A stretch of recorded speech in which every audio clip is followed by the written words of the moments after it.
بتكبّوا الولاد وبتقعدوا على رواق، لإنه هون في العديد من الألعاب وكلّه indoor safe وفي مين يهتم فيُن. مشوا معي تعرّفكن على كيدزونا بشويت اللي بتبعد بس 15 دقيقة عن بيروت.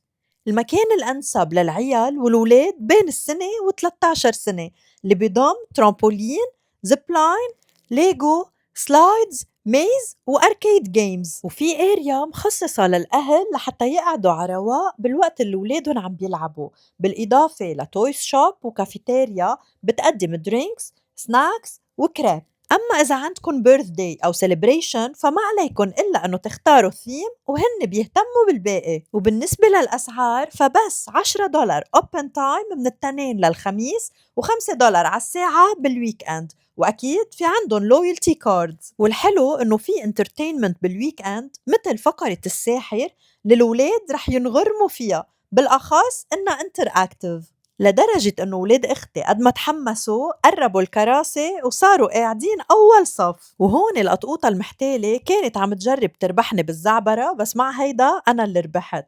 كتير قضينا وقت حلو، بنصحكن إنه تزوروا المطرح.